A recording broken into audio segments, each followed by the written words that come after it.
स्वागत है आप सभी लोगों का। और आइए अपने लोग आज जीव विज्ञान का एक छोटा सा पॉइंट पढ़ते हैं, जिसे हम बोलते हैं खाद्य श्रृंखला, आहार श्रृंखला या फिर फूड चेन।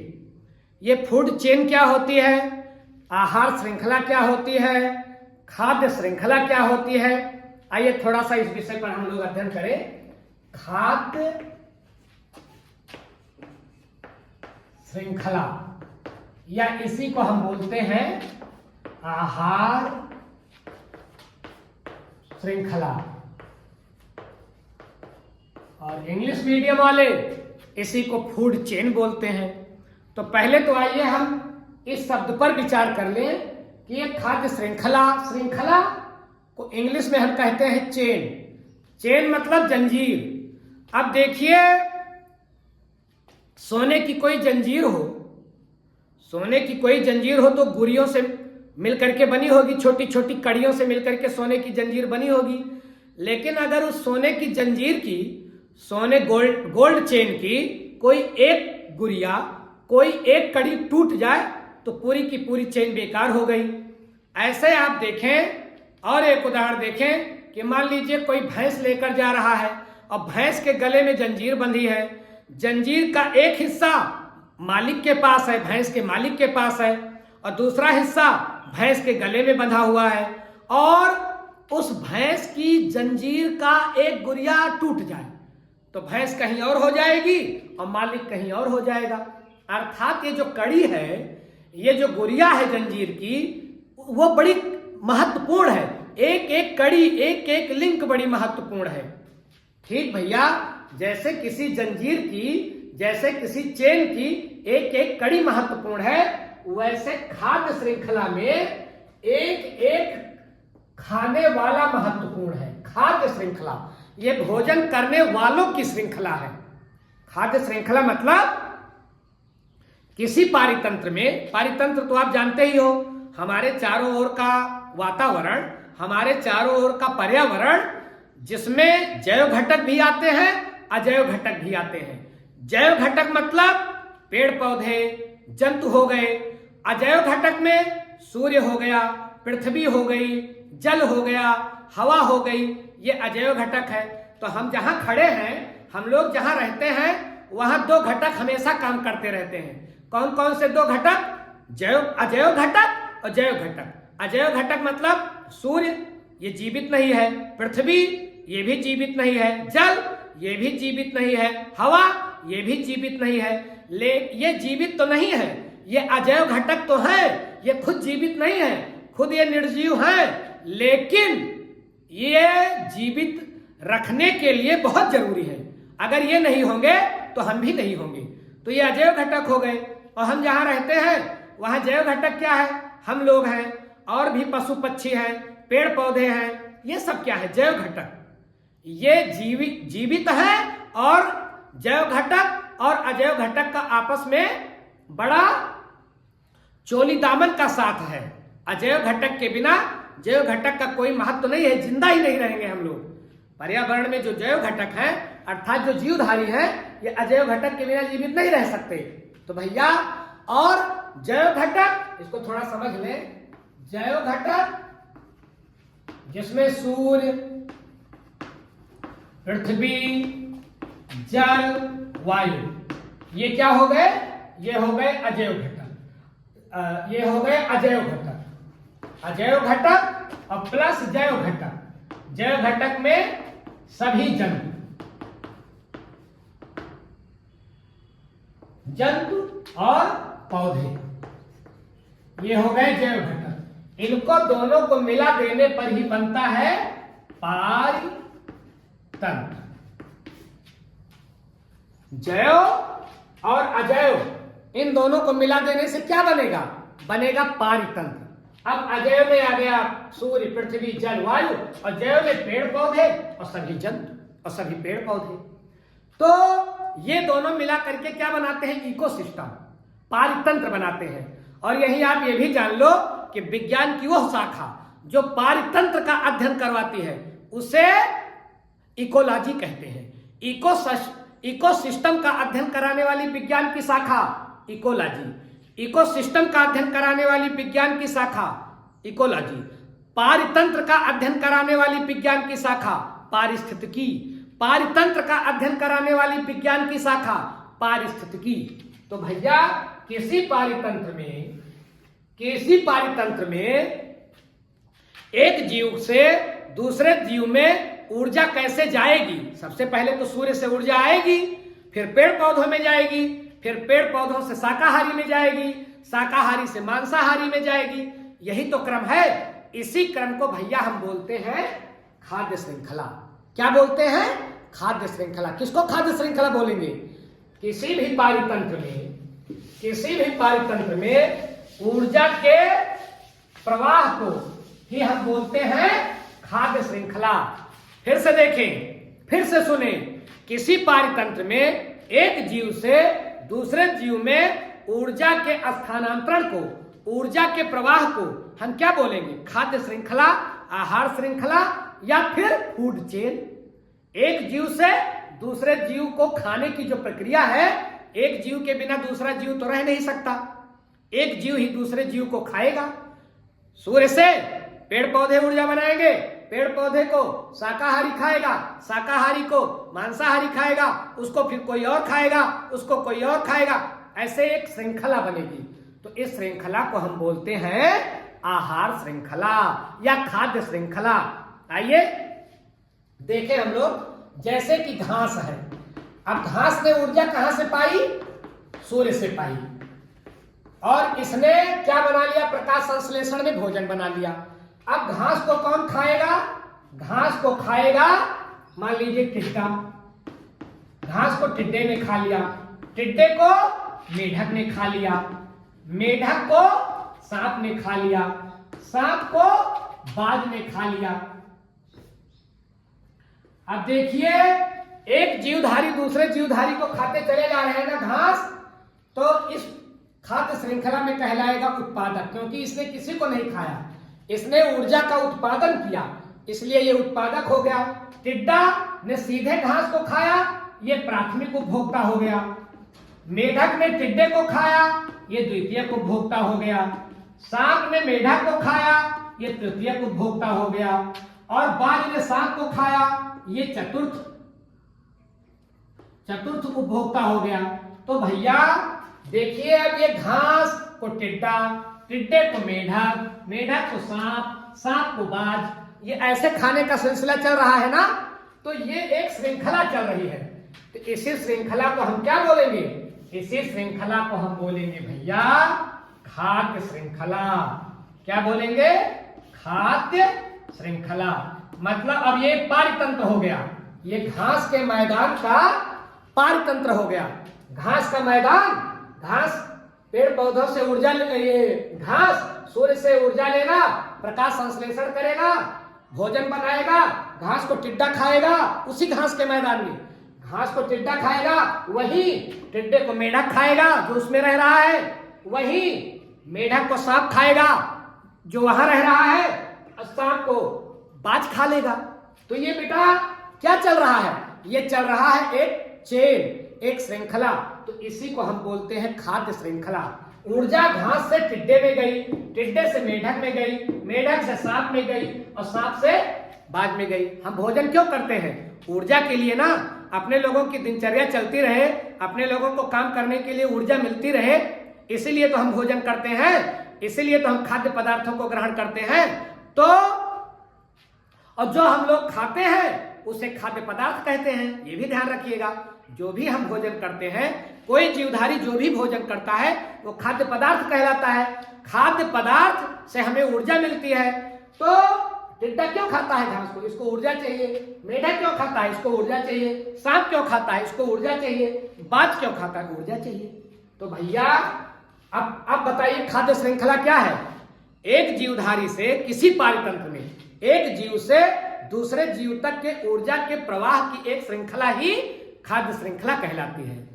किसी पारितंत्र में एक जीवधारी से या उत्पादक से और उपभोक्ता तक के ऊर्जा के प्रवाह को ही हम खाद्य श्रृंखला कहते हैं। उत्पादक से उपभोक्ता अब ये सारे के सारे उपभोक्ता हैं, बस ये है कि जो प्राथमिक उपभोक्ता होगा वो शाकाहारी होगा, टिड्डा शाकाहारी है। अब जो द्वितीयक उपभोक्ता होगा वो हमेशा मांसाहारी होगा, तृतीयक उपभोक्ता हमेशा मांसाहारी होगा, चतुर्थ उपभोक्ता हमेशा मांसाहारी होगा। तो एक जीव से दूसरे जीव के तीसरे जीव के खाने की जो श्रृंखला है यही आहार श्रृंखला है। मुझे लगता है इसको आप समझ गए होंगे। एक और आइए आहार श्रृंखला हम बनाकर देखें। जैसे देखिए गेहूं का खेत है, गेहूं का खेत है। अब गेहूं सूर्य के प्रकाश से ऊर्जा बनाएगा। गेहूं को कौन खाएगा? चूहा खाएगा। उसी खेत में चूहे को सांप खा लेगा, सांप को बाज खा लेगा। ये भी एक खाद्य श्रृंखला बन गई, एक खाद्य श्रृंखला बन गई और गेहूं के खेत का पारितंत्र हो गया। ठीक ऐसे देखें, मान लीजिए तालाब है, तो तालाब में कौन पाए जाते हैं? पादप प्लवक, जैसे शैवाल, जिसे गांव देश की भाषा में हम लोग काई कहते हैं। हरी हरी काई देखे हो नहीं देखे हो? तालाब में हरी हरी काई होती है ना, वही शैवाल कहलाती है। इसे पादप प्लवक भी कहते हैं। अब इसको कौन खाएंगे? इसको जंतु प्लवक खाएंगे, मतलब छोटे छोटे प्रोटोजोआ एक कोष के जीवधारी होते हैं ना। तो तालाब में अगर ये तालाब का पारितंत्र हम कह लें तालाब, तो तालाब में क्या होते हैं? हरे हरे शैवाल। हरे हरे शैवाल को कौन खाएगा? प्रोटोजोआ खाएगा। और इस प्रोटोजोआ को कौन खाएगा? छोटी मछली। छोटी मछली खा लेगी, छोटी मछली को फिर बड़ी मछली खा लेगी। तो इस प्रकार से बड़ी मछली को हो सकता है सांप खा ले। तो ये तालाब का क्या चल रहा है? ये तालाब का चल रहा है पारितंत्र। अब इसमें शैवाल से ऊर्जा प्रोटोजोआ को मिली, प्रोटोजोआ से छोटी मछली को, छोटी मछली से बड़ी मछली को। तो ये क्या बन गई? ये एक आहार श्रृंखला बन गई। अब इसमें से अच्छा, इसको श्रृंखला क्यों कह दिया गया? तो श्रृंखला इसलिए कह दिया गया कि मान लीजिए इस श्रृंखला में से कोई एक चीज हटा दीजिए, कोई एक चीज हटा दीजिए। जैसे अभी चूहे को हटा दें, चूहे को मान ले एक कड़ी, एक गुड़िया इस चेन की, तो बताइए चूहा डिलीट हो गया, तो अब सांप क्या करेगा? सांप गेहूं तो नहीं खाएगा ना, सांप गेहूं तो नहीं खाएगा, बाज गेहूं तो नहीं, तो सांप मर जाएंगे। भैया चूहा नहीं होगा तो सांप नहीं रहेंगे। अब बच्चा बेचारा बाज, अब बाज क्या गेहूं खाएगा? कभी नहीं खाएगा। बाज कभी गेहूं नहीं, बाज भी मर जाएगा। तो पूरी की पूरी चेन बेकार। मतलब एक भी कड़ी अगर टूटी, यहां देखें, अगर प्रोटोजोआ खत्म हो जाए तो बताइए क्या होगा? क्या छोटी मछली सीधे शैवाल को खाएगी? कभी नहीं खाएगी। फिर बड़ी मछली क्या शैवाल को खाएगी? कभी नहीं। प्रोटोजोआ टूटा मतलब पूरी चेन टूट गई। इस जो खाद्य श्रृंखला की एक भी कड़ी अगर टूटी तो पूरी खाद्य श्रृंखला बेकार हो गई। तो ये रही भैया खाद्य श्रृंखला, खाद्य जाल या फिर फूड चेन। एक खाद्य श्रृंखला और देख लो। जैसे देखिए पौधे को कौन खाएगा? बकरी, और बकरी को मानव खाएगा। अब देखिए ये भी एक श्रृंखला है, खाद्य श्रृंखला है। पौधे को बकरी ने खाया, बकरी को मानव ने खाया। इसी तरह से हम और एक खाद्य श्रृंखला बना सकते हैं।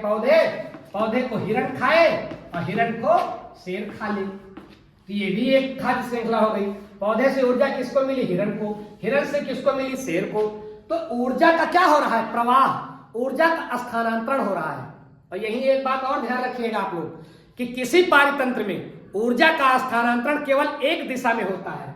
जैसे पौधे से ऊर्जा हिरण को मिलेगी, हिरण से शेर को मिलेगी। कभी ऐसा नहीं होगा कि शेर से ऊर्जा हिरण को मिले, कभी नहीं। मतलब शेर को कभी हिरण नहीं खा सकता और हिरण से कभी पौधे को नहीं मिल सकती। मतलब पारितंत्र में कभी ये नहीं हो सकता कि मानव से ऊर्जा बकरी को मिले, बकरी से पौधे को मिले। दैट्स इम्पॉसिबल, यह असंभव है। किसी पारितंत्र में ऊर्जा का प्रवाह सदैव एक दिशा में होता है, एक दिशा में, कभी भी उल्टी दिशा में नहीं हो सकता। मतलब ऐसा नहीं हो सकता कि बाज से सांप को मिले, सांप से मेढक को मिले, मेढक से टिड्डे को मिले, इम्पॉसिबल, ये कभी नहीं हो सकता। तो पारतंत्र में ऊर्जा का प्रवाह सदैव एक दिशा में होता है, दो दिशा में कभी नहीं। ये हो गया आहार श्रृंखला या खाद्य श्रृंखला। अब अपने लोग देखें कि ये खाद्य श्रृंखला कितने प्रकार की होती है। तो खाद्य श्रृंखला भैया मुख्य रूप से दो प्रकार की होती है। एक खाद्य श्रृंखला तो कहलाती है प्राथमिक। कौन सी खाद्य श्रृंखला? प्राथमिक। और दूसरी खाद्य श्रृंखला कहलाती है द्वितीयक। अब आप कहोगे ये कैसी खाद्य श्रृंखला है? तो भैया प्राथमिक खाद्य श्रृंखला वो खाद्य श्रृंखला है जो उत्पादक से शुरू हो और उपभोक्ता पर खत्म हो जाए। प्राथमिक खाद्य श्रृंखला में कितने घटक होंगे? दो घटक, उत्पादक और उपभोक्ता। अगर दो घटक हैं तो फिर कैसी खाद्य श्रृंखला होगी? प्राथमिक। और द्वितीय खाद्य श्रृंखला कौन सी है? जिसमें उत्पादक भी हो और उत्पादक भी हो, उत्पादक के बाद उपभोक्ता भी हो और उपभोक्ता के बाद अपघटक भी हो। जब उपभोक्ता मर जाए तो उनको अगर अपघटक खाएगा, मतलब छोटे छोटे बैक्टीरिया खा लेंगे, तो फिर ये खाद्य श्रृंखला कहलाएगी द्वितीयक। मतलब प्राथमिक खाद्य श्रृंखला और द्वितीय खाद्य श्रृंखला में ये अंतर है कि प्राथमिक खाद्य श्रृंखला में केवल उत्पादक होगा, उपभोक्ता होगा, और द्वितीय खाद्य श्रृंखला में उत्पादक होगा, उपभोक्ता होगा। और उपभोक्ता जब मर जाएगा, जैसे बड़े बड़े जानवर मर गए, मान लीजिए हाथी मर गया, हाथी को जमीन में दफनाया गया, तो हाथी को जमीन में दफनाया गया तो हाथी, मरे हुए हाथी को जो खाएगा उसे क्या बोलेंगे? अपघटक, डिकम्पोजर। तो ये डिकम्पोजर जिसमें है, अपघटक जिस खाद्य श्रृंखला में है, वो कहलाएगी द्वितीय खाद्य श्रृंखला। और जिसमें अपघटक नहीं है, केवल उत्पादक और उपभोक्ता है, वो कहलाएगा प्राथमिक खाद्य श्रृंखला। आइए थोड़ा उदाहरण सहित देख लें इसे। देखिए, प्राथमिक आहार श्रृंखला। अब प्राथमिक खाद्य श्रृंखला में देखें, जैसे अभी अपने लोगों ने बनाया घास, घास के बाद टिड्डा, टिड्डे के बाद मेढक, मेढक के बाद सांप और सांप के बाद बाघ। अब इसमें यह नहीं दिखाया जा रहा है कि बाज जब मर जाएगा तो कौन खाएगा। इसमें नहीं दिखाया जा रहा है कि बाज जब मर जाएगा तो कौन खाएगा। अगर ये नहीं दिखाया जा रहा है तो ये कैसी खाद्य श्रृंखला है? ये कहलाएगी प्राथमिक खाद्य श्रृंखला। और यही देखें द्वितीय खाद्य श्रृंखला क्या है? द्वितीय खाद्य श्रृंखला। द्वितीय खाद्य श्रृंखला भैया वो खाद्य श्रृंखला है जिसमें मान लीजिए पौधे को खाया हिरण ने, हिरण को खाया शेर ने, और शेर जब मर जाएगा तो उसको अपघटक खाएंगे। अब शेर को कौन खाएगा? शेर तो सबसे स्ट्रांग होता है, सबसे जो है खूंखार होता है, तो लेकिन शेर जब मर जाएगा तो उसको छोटे छोटे बैक्टीरिया खा लेंगे। तो अब बैक्टीरिया मतलब ये अपघटक। तो अपघटक भी अगर खाद्य श्रृंखला में सम्मिलित हैं तो कैसी खाद्य श्रृंखला कहलाएगी? द्वितीय खाद्य श्रृंखला। और जिसमें केवल उत्पादक और उपभोक्ता दिखाए जा रहे हैं, वो कैसी खाद्य श्रृंखला होगी? वो होगी प्राथमिक। तो वह खाद्य श्रृंखला जिसमें केवल उत्पादक और उपभोक्ता होते हैं प्राथमिक खाद्य श्रृंखला कहलाती है। ऐसी खाद्य श्रृंखला जिसमें उत्पादक मतलब हरे पेड़ पौधे, उपभोक्ता और अपघटक भी होते हैं कि उपभोक्ताओं के मरने के बाद उनके डेड बॉडी को कौन खत्म करेगा। जिस खाद्य श्रृंखला में इसकी व्यवस्था हो उसे द्वितीय खाद्य श्रृंखला कहते हैं। तो मुझे लगता है छोटा सा पॉइंट आप बेहतर ढंग से समझे होंगे। ऐसे ही जीव विज्ञान के